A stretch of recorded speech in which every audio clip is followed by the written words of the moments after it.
Coming up, Mayoral candidate David Martin joins the show. He missed out on the top job in 2020, so why is he running again? Keep listening to hear his reasons and a longer conversation about his priorities for Ipswich should he be successful in 2024. It's Tuesday, April 25, 2023, and I'm Alan Roebuck. Welcome to Ipswich Today, which acknowledges the traditional custodians of the land on which it is produced and pays respects to elders past, present and emerging. This podcast is supported by Kinetics, people-powered web hosting trusted by Australian businesses since 1999.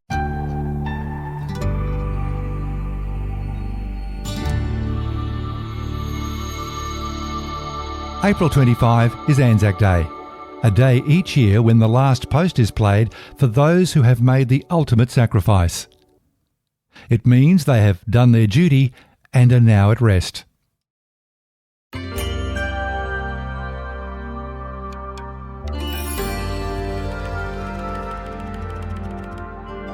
David Martin was a former councillor in the old Ipswich City Council Division 7, a position he held after winning a by-election in 2017, following Andrew Antonelli being elected as mayor, also in a by-election that same year. All councillors were later sacked by the state government in August 2018. David Martin was a mayoral candidate in 2020 and recently declared his intention to run again for mayor at the March 2024 local government election. I caught up with David Martin this week in Ipswich Central. Thank you for talking with Ipswich Today, Dave Martin. My pleasure, Alan. Before we get to talk about your declaration for running for mayor next year, just refresh my memory about your short stint as a divisional councillor after Andrew Antonelli was elected mayor. Yeah, it was a short stint, all right, wasn't it? So Andrew was elected in August of 2017. There was a by-election call for his previous seat in Division 7. A number of people had asked me if I was going to stand, and I was kind of just thinking, yeah, I'd love to, but wasn't organised at all. And my boss at that stage at work actually said, "Are you sure, Dave, if you don't have a crack that you'll live to regret it?" So I put my hand up. I was elected in Division 7, so end of October 2017. And as you said, a short while later, May 2018, and at that stage, state government made moves to sack the whole council. I was there from October till the following August, so 10 months pretty well to the day. Now, during that time, as a councillor, you're obviously feeling your way around the council chamber and how council works. Were you able to achieve anything significant for the division or the city? Absolutely, Alan. I'll put my hand up and say that if it wasn't for me, council were in the process, as you probably know, they were in the process of leasing the building, the council offices down the bottom of Nicholas Street. So I first got in there, people came in trying to sell me things, and the CFO and the Q4 planning came in and said this is, best for the city that we lease this, because if we lease it, they said people will see how much council pays and that would then encourage other business. And I said, well, how much is it going to cost? And they didn't know the figures, and it just seemed like a bit of a flawed model. And I said, well, how long is the lease? And they said 10 years. They said after that we have another 5. I said, well, what happens after 10 if they decide to put the rent up? They said, we'll go elsewhere. And I said, well, where would we actually go to house 600 staff? And they kind of said, they wouldn't do that.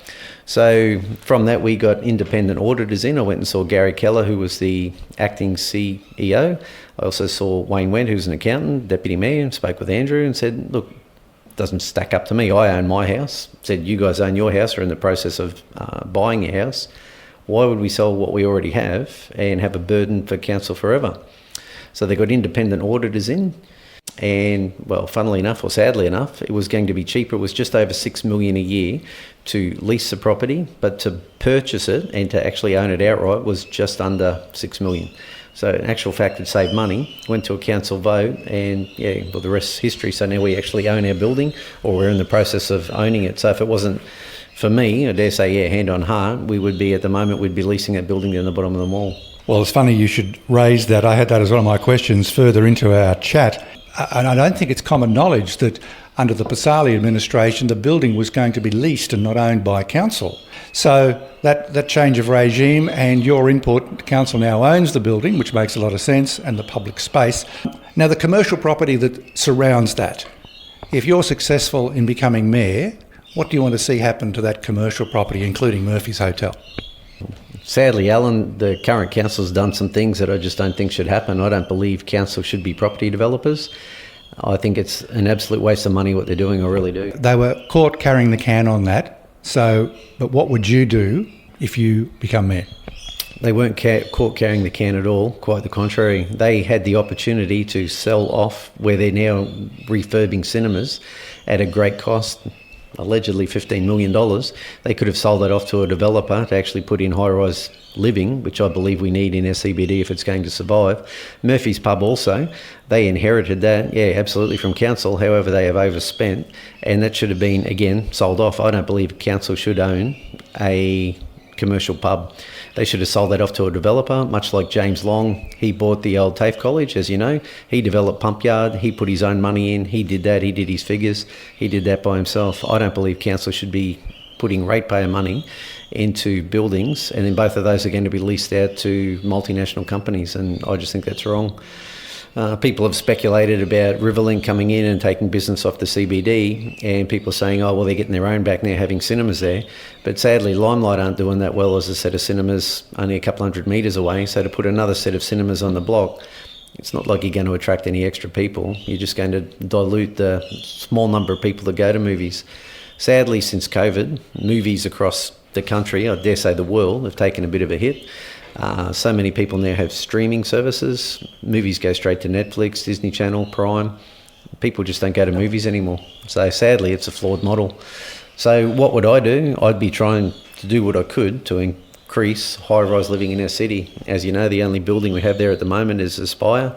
I'd also be trying to attract events to our city such that a commercial operator would see the viability of having units in there that are actually for rent, holiday letting, when we have events like potentially supercars, CMC, just different events we have in our city that people see a need to actually stay in the city. In 2020, you were one of 7 candidates for mayor. You came second with just under 24% of the vote, 22,800 odd votes. Teresa Harding, 39,500 votes, roughly. What is driving you to run again? I love this city, Alan. I've got a passion for this place, born and bred here, and I'm just disappointed in seeing what's not happening in our city. I just sadly see a lack of vision. I believe council should be the head, not the tail. I believe that council should be driving things.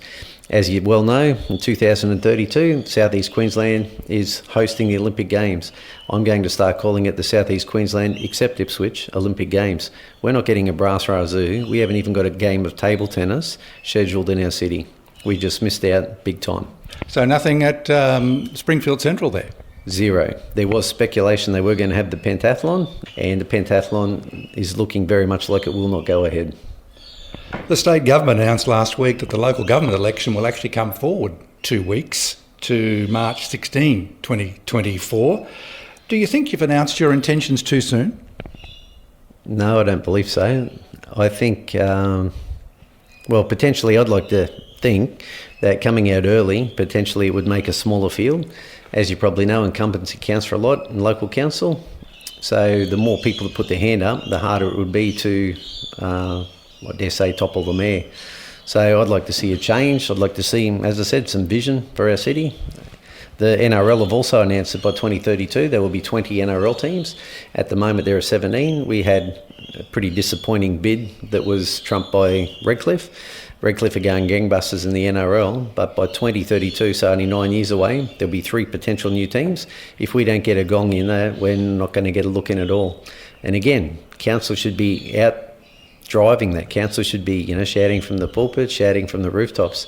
State government just allocated only last month $54 million to Rockhampton to upgrade the facilities at Brown Park, their footy stadium. They don't have a NRL team either. Our North Ipswich Reserve is desperately in need of an upgrade, and we get nothing. We hear crickets. Jim Chalmers has just announced up to $1 billion for an indoor sport facility down in Logan. And funnily enough, there's 9 indoor sporting facilities which could be used for basketball, netball, volleyball, a host of other sports, indoor hockey, indoor soccer, with 8,000 seating, potentially costing up to $1 billion. They do not even have land allocated. We have land allocated for our stadium, and again, I'm just hearing nothing. How do you view political party members running as independents in council? Because it's clear that any party membership comes with strings attached, and by that I mean other party members seeking to influence councillors in their decision making or just causing general mischief and mayhem behind the scenes. Have you ever been a member of a political party? I've never been a member of a political party, Alan. For the reasons you've outlined, I don't think that local councillors should be involved in a political party. I believe you should be able to work with whoever the members are. It just so happens that our 4 state members and 2 federal at the moment are ALP. However, I'd like to think that if you are independent, you can work with them, as you said, with no strings attached. So you can actually challenge local members. You can work with them to see better outcomes for our city. You're quite right, there are a number of candidates or potential candidates that are aligned to a particular party, and that's up for them whether they choose to declare that as a conflict or not. I've never been involved in a party. I have friends in all spectrums of parties, and funny enough, I have been invited to join the ALP and also the LNP, and I've chosen not to. So I believe I'm 100% independent. How then would you describe your views? Are you left-leaning, right-leaning? Where do you sit? Well, how would you say, Alan? I believe I'm what you would call a swinging voter. So I've voted for both sides of politics. I've voted for left and I've also voted for right. I handed out for Sean Choate once, what was that, about 10 years ago when he was beaten by Jim Madden. And in the last election I handed out for Shane Newman. So they're the only 2 times I've handed out for federal or state government. And both times one was left and one was right. So let's talk about a couple of specific issues, and I think you've touched on them already, but I'll roll a couple of these out. Do you think new residents in Ripley Valley and the Springfield suburbs have any affinity with old Ipswich suburbs like Ipswich Central? Sadly, no, and there's nothing to bring them in here to have any affinity with CBD. Our CBD, again, getting back to vision, it just seems to be devoid of vision. Like, what have we got? We've got a couple of franchise stores, we've got a fingernail shop, we've got a franchise coffee shop, we have a franchise Zambreros, a franchise ice cream place that you can get in any shopping centre. So sadly, there's nothing to bring people into the CBD, to bring people into the mall. How would you go about fixing that? I'd like to see our river celebrated rather than back turned on it. And I've got some vision and plans to see the old woolen mills restored and see something happen. I'd like that to be our arts precinct. Talking of the woolen mills, information that I've had come my way is it's beyond repair and it would cost millions to do anything with it. I, as a construction teacher, right, love my job, and I know that I'm also chairperson of the local youth service, and we have a number of programs including Get Set for Works. I'd like to think that we could engage some unemployed young people to work with those, to come out with some skills, potentially get Cert 2, Cert 3s, to be able to get some things happen over there.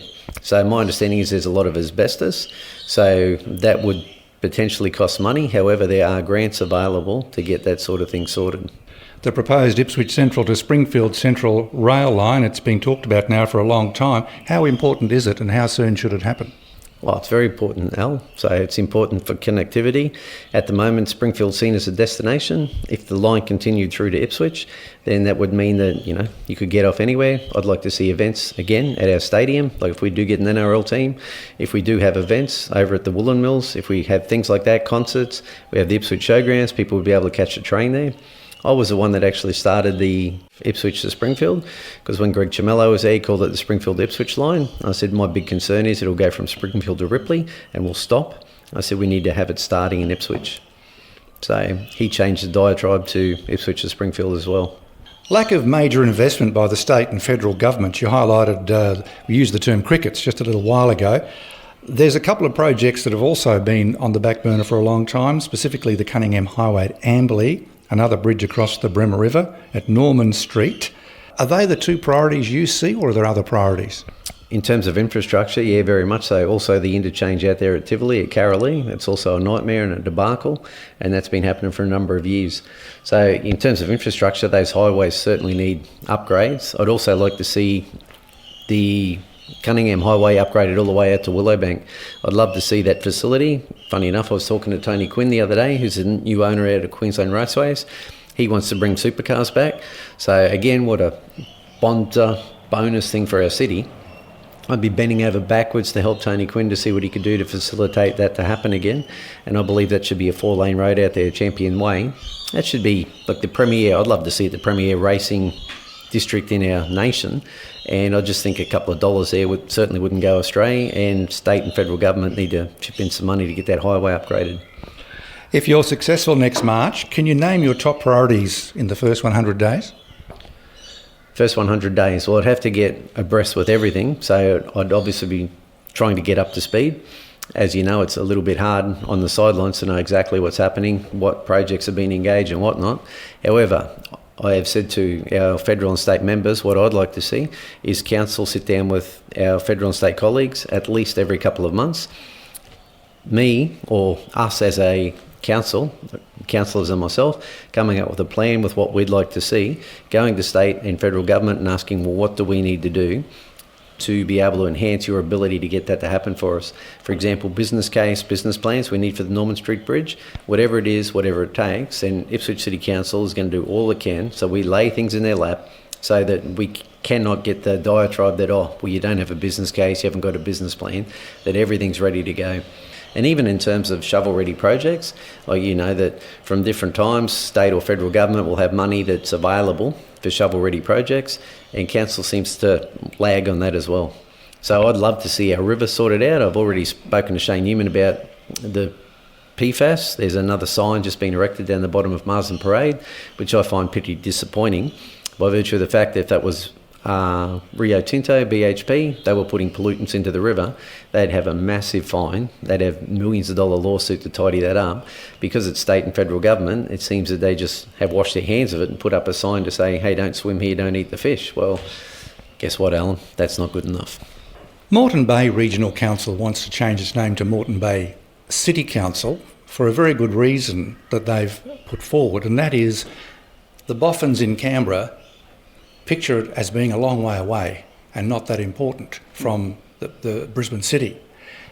I think Ipswich City also suffers a bit of a location identity crisis with those decision makers. Are we regional, or are we provincial, or are we metropolitan? How do you see Ipswich?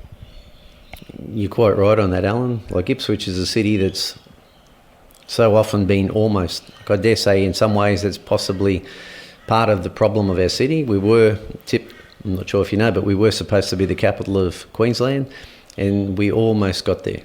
Then ever since then, Ipswich has somewhat been chasing their tail. We're possibly just a little bit close to have established a true CBD in terms of shopping precinct, because people have tended to go to Indooroopilly or go down to Brisbane. So we need to see that change. We need to have a reason to be our own independent city.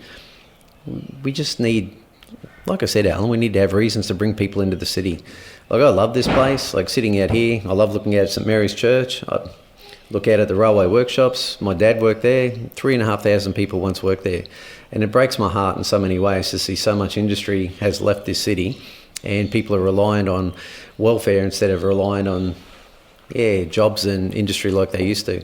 So I'd love to be able to attract industry back into our city, to see young people grow up with potential to stay in our city because there's jobs, there's future pathway to raise their families. I'd also love to see our parks and sporting facilities enhanced. It's pretty sad. I was down at Ripley the other day, and their numbers of soccer have been capped because they don't have enough fields. Swiss Rugby League team, a 100-year-old club, is trying to get a home. They don't have a home at the moment. They're homeless. Springfield United Soccer, they've also had their numbers capped. Ipswich Basketball, they're going ahead gangbusters. Right, they only have 3 courts where they are down there at Bundamba, and they now play over 5 venues to try to get all their competition running. So we just need to see some better facilities for our sport, you know. So, yeah, so much potential in this place, but you're quite right. We potentially are a little bit too close to Brisbane for different things. And I was talking to Brady, he's from basketball the other day, and he said Ipswich will no longer be able to host state carnivals because we can't facilitate with just 3 courts. So we need to have facilities, again, so we are independent of Brisbane. That's all part of the growing pains of Ipswich. Oh, absolutely. Even, I'm not sure if you're totally savvy with Limestone Park, but that's our premier athletics centre for Ipswich. We have world champions. So we've got a young fella called Jude Thomas. He's the current Australian 3,000 metre champion. He's won back-to-back. We've got a fella called Gout who's 15, and he just set the new Australian under-18 record, and he's only 15.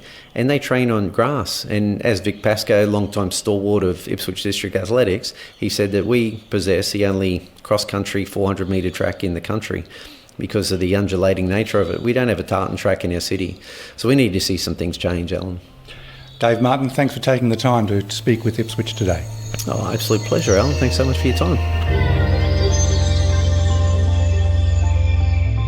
Ipswich Today is supported by Kinetics, people-powered web hosting trusted by Australian businesses since 1999. This podcast is also listener-supported. Please make a once-only gift or regular donation to help keep it online. Just go to ipswichtoday.com.au and click the donate button on the homepage to make a payment through PayPal. Follow and stream this podcast from your favourite app, including iHeartRadio and Amazon Music, or play Ipswich Today on smart speakers. Music is supplied by Purple Planet Music. This is Alan Roebuck. Thank you for listening.